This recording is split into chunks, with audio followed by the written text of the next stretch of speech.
सरकारी अधिकारी अपना काम करने के लिए रिश्वत लेते हैं। कई सरकारी अधिकारी अपना काम करने के लिए रिश्वत लेते हैं। तो पहली कार्रवाई क्या है?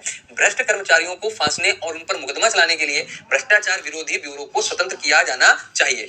तो भाई ये तो ठीक है, अगर सरकारी अधिकारी जो है अपना काम चलाने के लिए रिश्वत लेते हैं तो यहाँ पर हम कार्रवाई क्या कर सकते हैं? जो भ्रष्ट कर्मचारी उनको फांसने के लिए, उन पर मुकदमा चलाने के लिए भ्रष्टाचार विरोधी ब्यूरो को स्वतंत्र करना चाहिए। बिल्कुल ठीक बात है ना? बताओ भाई।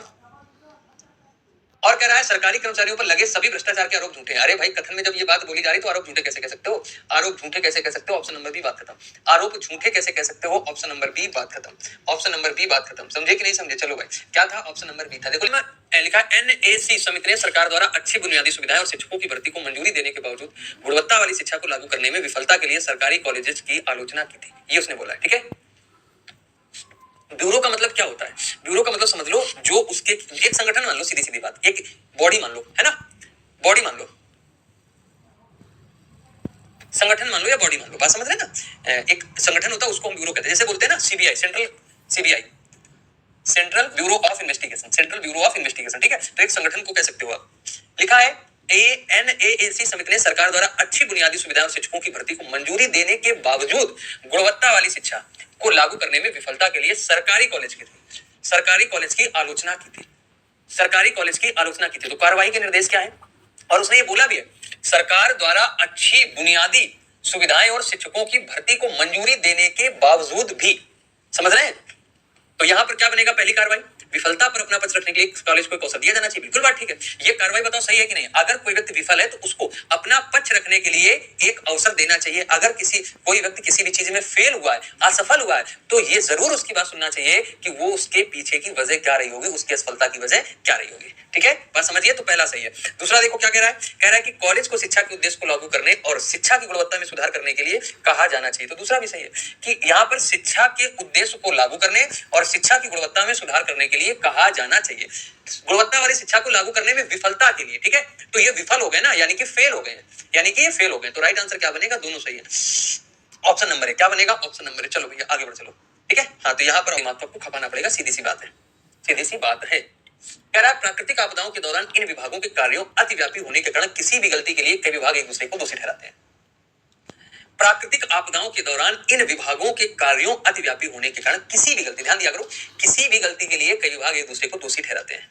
तो यहां पर क्या बनेगा भैया? प्राकृतिक आपदाओं के दौरान प्रभार लेने के लिए केवल एक ही विभाग होना चाहिए। वही बात है ना, जैसे आप खुद ही समझो,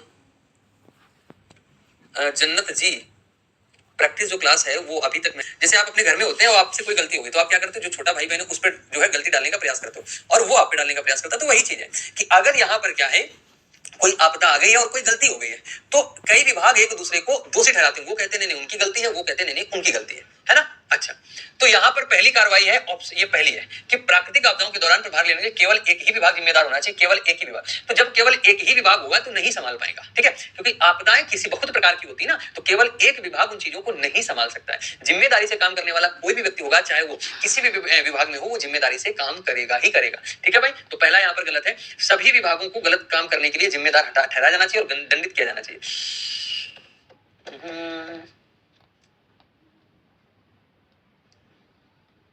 देखो कह रहा है सभी विभाग, तो भाई सभी विभागों को गलत काम करने के लिए जिम्मेदार ठहराया जाना चाहिए और दंडित किया जाना चाहिए। गलत चीज है। अगर हम सभी विभाग को गलत काम करने के लिए जिम्मेदार ठहरे तो मेरे हिसाब से यहाँ पर पहली कार्रवाई क्या होनी चाहिए मैं बता देता हूँ।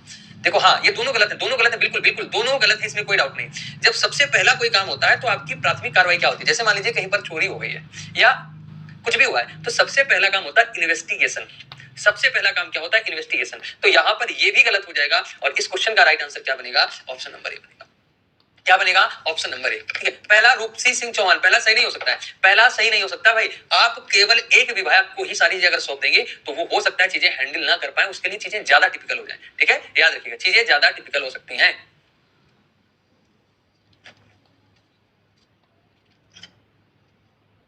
क्लियर है? चलो आगे बढ़े।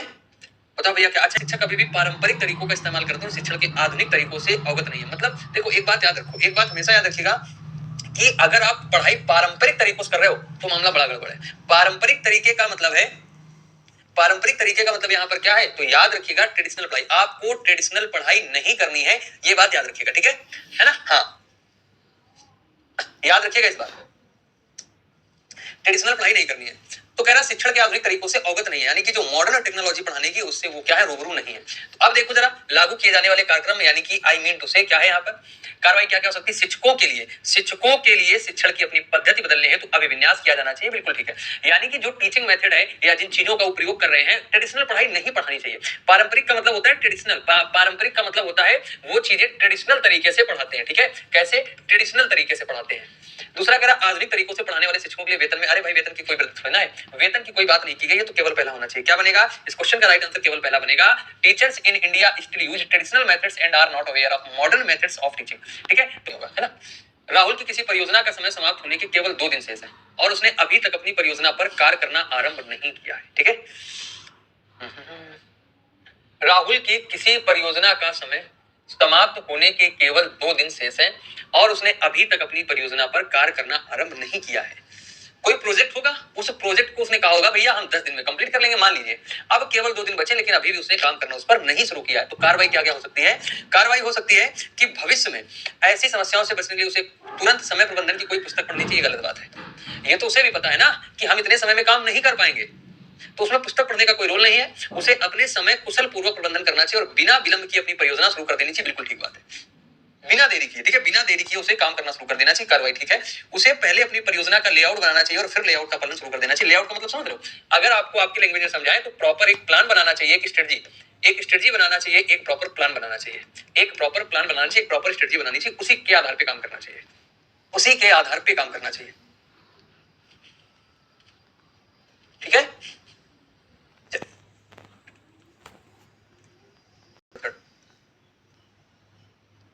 बताओ 10 नंबर में क्या बनेगा, बोलो भैया 10 नंबर में क्या बनेगा। पिछले कुछ दिनों के दौरान स्थानीय सरकारी अस्पतालों में भर्ती अधिकाधिक रोगी मलेरिया से पीड़ित पाए जाते हैं।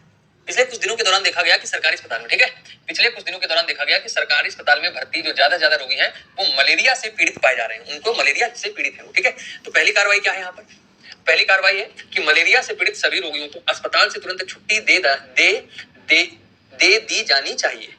पहली तो कार्रवाई ये है। और दूसरी कार्रवाई क्या है मेरे प्यारे साथियों, तो ये तो गलत है ना, उन्हें छुट्टी कैसे दे सकते हो, मलेरिया से जो पीड़ित रोगी हैं उनको अस्पताल से छुट्टी कैसे दे सकते हो, ये तो गलत हो जाएगा। अस्पताल प्राधिकारियों को अस्पताल में नए रोगियों को भर्ती करने पे तुरंत रोक लगा देनी चाहिए, ये भी गलत है, ये भी नहीं कर सकते हो। नए रोगी तो आएंगे, अगर वहां नहीं आएंगे तो कहां जाएंगे। इसे अगर मलेरिया से पीड़ित सभी रोगियों को, ये ठीक है कि मलेरिया वाले जो है उनको एक अलग वार्ड में रख दो जिससे और भी लोगों को उनकी वजह से मलेरिया ना हो, तो यानी कि कह सकते हो कि कार्रवाई तीसरी उपयुक्त है, कार्रवाई तीसरी उपयुक्त है। ठीक है, पिछले 2 दिनों के दौरान भारी बेमौसम बरसात ने राज्य में सामान्य जनजीवन ठप कर दिया है। इसमें 5 लोगों की मृत्यु हो गई है, किंतु इससे राज्य में भारी जल संकट की समस्या में बहुत राहत हुई है, ये उसने बोला है। ठीक है ना, बात समझ गए कि पिछले कुछ दिनों में कई बार ऐसा होता है ना कि बिना मौसम के बरसात होती है, बहुत बार ऐसा होता है बिना मौसम के बरसात होती है, तो वहां पर क्या होता है 5 लोगों की मृत्यु हो गई, तो इससे राज्य में जो जल संकट है ना उसकी समस्या आ गई है। जब बहुत ज्यादा बारिश, अब समझो बाढ़ की वजह से जब लोग मर रहे हैं तो निश्चित रूप से जल संकट की समस्या होगी। तो पहली कार्रवाई क्या है, कह रहा है कि इस संकट भरी परिस्थिति की समीक्षा के लिए राज्य सरकार को एक समिति का गठन करना चाहिए। इस संकट भरी परिस्थिति की समीक्षा के लिए राज्य सरकार को इस समिति का गठन करना चाहिए। ये बात ठीक लग रही है ना, ये बात जो है ठीक लग रही है भैया।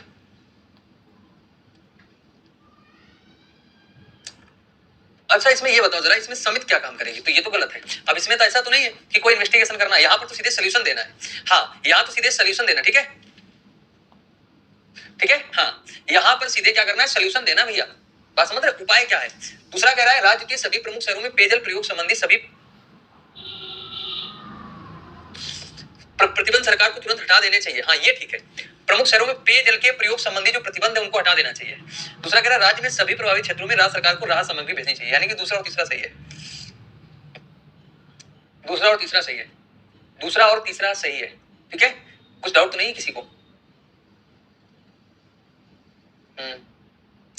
गौरी यादव जी कह रही फर्स्ट दो इसलिए होगा ना कि प्रमुख शहर में जो भी यहाँ पर पानी को लेकर के नियम बनाए गए थे कि पानी इस तरीके से ना यूज करें, तो जब पानी की अधिकता है मतलब वेस्ट ऑफ वाटर जो पॉलिसी थी, ठीक है, पानी को बर्बाद करने वाली जो पॉलिसी थी, वो कह रहा था कि इसको हटा देना चाहिए कि हो सकता है व्यक्ति ज्यादा कंज्यूम करे, क्योंकि उसने बोला है ना, उसने बोला है कि भारी बेमौसम बरसात हुई है, भारी बेमौसम बरसात हुई यानी कि और बहुत ज्यादा पानी, भारी जल संकट की समस्या है।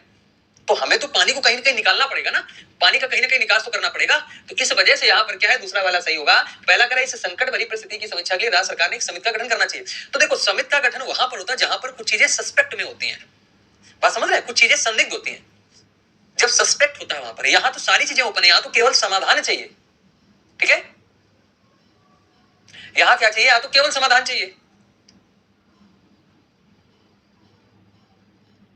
बेटा दूसरा सही होगा, मैं फिर बता दे रहा हूं, राज्य के सभी प्रमुख शहरों में पेयजल के प्रयोग संबंधी प्रतिबंध। प्रतिबंध का मतलब यह है कि आपको शायद जानकारी नहीं होगी, बहुत ऐसे सिटी हैं जहां पर फिक्स कि 10 लीटर आपको पानी मिलेगा ही मिलेगा, आपको पर डे 10 लीटर पानी मिलेगा, उसमें आप चाहे अपना जो है जिस प्रकार से इस्तेमाल करो, ये फिक्स है कि 10 लीटर ही मिलेगा, इसके बाद नहीं मिलेगा। पर डे आपको 10 लीटर मिलेगा, जहां पानी की किल्लत है। अभी आप देखते होंगे महाराष्ट्र में कौन सा है भाई वो चीज को लेकर के, प्रत्येक वर्ष मानसून के दौरान शहर की अधिकांश सड़कों की हालत खराब हो जाती है, जिससे यात्रियों को भारी संख्या में भारी समस्या होती है, ठीक है। कह रहा प्रत्येक वर्ष मानसून के दौरान शहर की अधिकांश सड़कें खराब हो जाती हैं, जिससे यात्रियों को भारी समस्या होती है, समझ रहे हैं।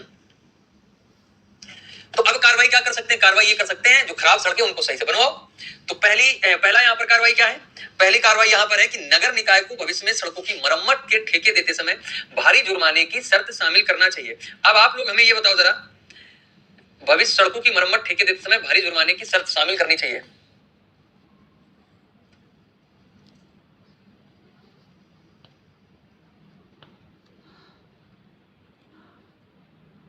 वो ये कह रहा है, चलो थोड़ा समझने की कोशिश करना, थोड़ा सा समझने की कोशिश करना। देखो मैं बताता हूँ, हाँ पहला और दूसरा दोनों सही। I think C is the answer. अच्छा भाई दीपिका जी, मनीष चौहान कह रहे ओनली थर्ड। ओके भैया, okay okay, you were right. Govardhan Das, Govardhan Das वकबले। देखो जरा यहाँ पर इस क्वेश्चन का जो राइट आंसर बनेगा मेरे प्यारे साथियों, पहला सही बनेगा। क्यों बनेगा, कार्रवाई पहली सही क्यों बनेगी, क्योंकि कह रहा है सड़कों की मरम्मत के ठेके देते समय भारी जुर्माने की शर्त शामिल करना चाहिए। जो ठेकेदार होता है वो क्या करते हैं, वो मटेरियल रद्दी क्वालिटी का लगाते हैं, बिल्कुल बेकार का मटेरियल लगाएंगे, अच्छा मटेरियल ही नहीं लगाते, तभी तो जो सड़क है वो खराब हो जाती है, जल्दी टूट जाती है। तो कह रहा है कि उसको कुछ ऐसा बताना चाहिए ठेकेदार को कि ये जो है 10 साल 15 साल 20 साल 2 साल 5 साल तक बेहतर तरीके से काम करेगी, बारिश में नहीं टूटेगी। इस प्रकार से अगर टूट जाए तो जुर्माना लगाना चाहिए, ठीक बात लग रही है। शहर की सड़कों को रख रखाव के प्रभारी नगर निकाय अधिकारियों से स्पष्टीकरण मांगा जाना चाहिए कि प्रत्येक वर्ष सड़कों की हालत खराब क्यों हो जाती है। ये भी बात ठीक है, ये कार्रवाई होनी चाहिए कि प्रत्येक वर्ष, ध्यान देना, प्रत्येक वर्ष सड़कों की हालत खराब क्यों हो जाती है, हर वर्ष सड़कें खराब क्यों हो जाती है ना। ये भी मांगा जाना चाहिए। जैसे कोई पुल बनता है, पुल टूट गया, पता लगा पुल बना, पुल 2 ही 4 10 महीने टूट गया, 6 महीने टूट गया, अब उसमें तो बहुत नुकसान हो सकता है। एक तो पैसे का नुकसान, दूसरा लोग जाते आते हैं, लोगों के जान माल की क्षति का नुकसान हो सकता है ना। तो ये जो ठेकेदार है उससे ये पूछना चाहिए, भैया क्या किया है आपने।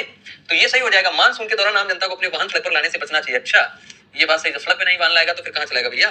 पहली दूसरी कार्रवाई कहां दिखाई दे रही है, ऑप्शन नंबर सी में दिखाई दे रही है, ठीक है। चलो भाई अगले क्वेश्चन में 13 नंबर में, राज्य विधानसभा के चुनाव के पहले अक्टूबर में राज्य में भारी बारिश हुई है, जिससे राज्य के अधिकांश भागों में खड़ी फसलों को भारी नुकसान हुआ है। फिर से वही बात है कि चुनाव से पहले अक्टूबर महीने में राज्य में भारी बारिश हुई है, जिससे राज्य के अधिकांश भागों में खड़ी फसलों को भारी नुकसान भी हुआ है। तो पहली कार्रवाई क्या है, उम्मीदवारों को प्रचार का अवसर देने के लिए चुनाव स्थगित किए जाने चाहिए। तो ये गलत बात है।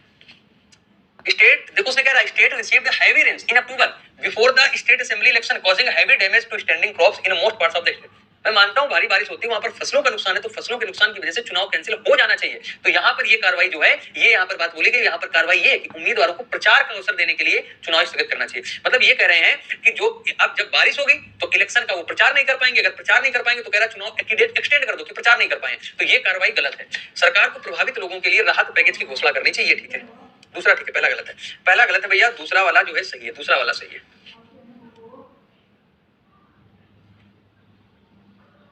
चलो अभी हाल ही में देश में चीतों की गणना की गई तथा यह पाया गया कि चीता रक्षित अभियान में से कुछ चीते लुप्त हो गए हैं, ठीक है। चीतों की गणना की गई तो देखा गया कुछ चीते जो है वो लुप्त हो गए हैं।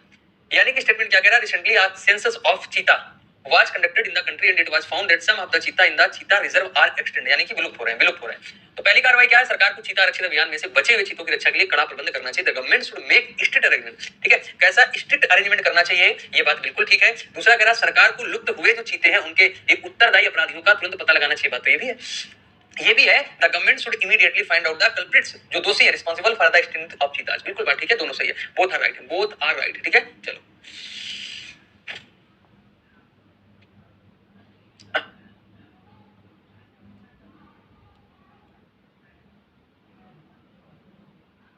बताइए क्या बनेगा।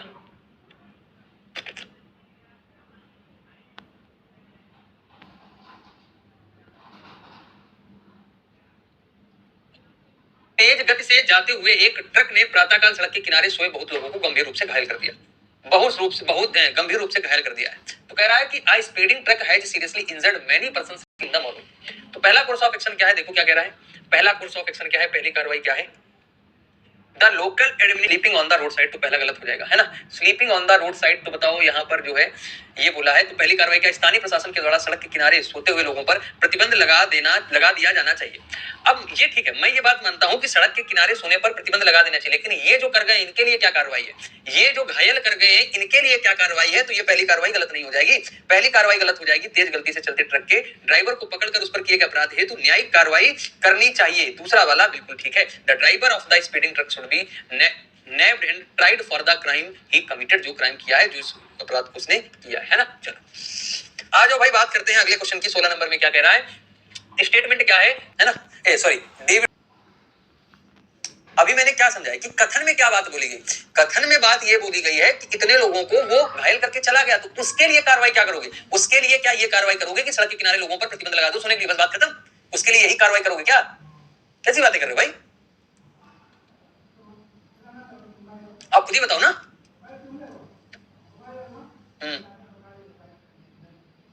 अब आगे बढ़े, चलो अगला क्वेश्चन आपके सामने। सर्वोच्च न्यायालय ने निर्देश दिया कि सरकारी कार्यों में पारदर्शिता लाने की, उनमें व्यवस्था लाने की आवश्यकता है।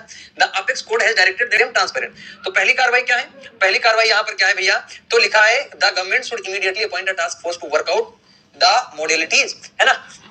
ये उसने आपसे बोला है, व्यवस्था तैयार करने के लिए सरकार को तत्काल एक कार्यकारी दल की नियुक्त करना चाहिए। तो पहला ठीक है भैया, पहला तो ठीक लग रहा। दूसरा कह रहा है the government should appeal to the apex court to reconsider its directive, है ना, सरकार को सर्वोच्च न्यायालय को अपने निर्देश पर पुनर्विचार करने के लिए अपील भी करनी चाहिए। दूसरा गलत लग रहा है। दूसरा क्या बाबूजी, आपको भी गलत लग रहा है, ठीक है, हाँ बताओ भाई, दूसरा गलत लग रहा है, गलत है कि नहीं है, बताओ भाई। ठीक है, काजल मधेसिया जी, भैया काजल जी बताइए, बताओ भाई काजल जी।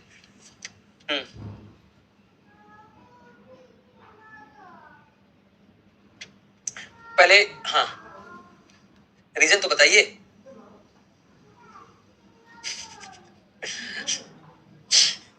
देखो भाई, एक बार मैं फिर से जो है बता देता हूं। देखा, सर्वोच्च न्यायालय ने यह निर्देश दिया कि सरकारी कार्यों में अगर ट्रांसपेरेंसी लानी है तो उनमें व्यवस्था लाने की आवश्यकता है। इसका मतलब समझ रहे हैं, मतलब चीजें एक प्रॉपर प्लान से, एक स्ट्रेटजी के साथ होनी चाहिए, ठीक है।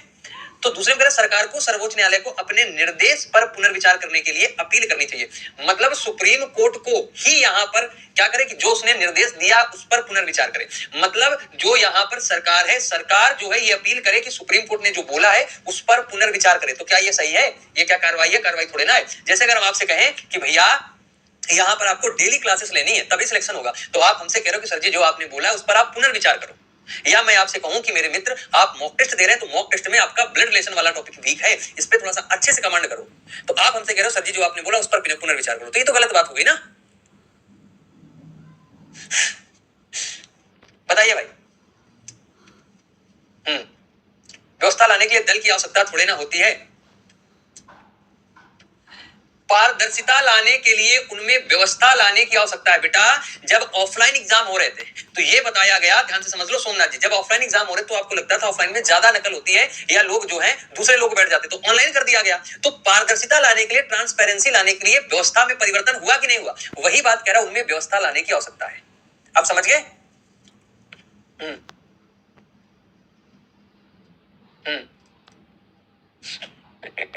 मधुरका जी कह रहे सर जी आप पढ़ाइए, इस पर फिर से आप एक बार विचार कर लो। अच्छा क्या बात है, ज्यादा कठिन होता है वो, उसके लिए आपको एक ब्रॉड लेवल पे चीजें सीखनी होंगी, सोचनी होंगी और हर एक शब्द का अर्थ लेके चलना होगा, तब क्लियर होगा। याद रखो इस बात को, ठीक है, समझ गए। मैं कमेंट देख रहा हूं सभी लोगों के।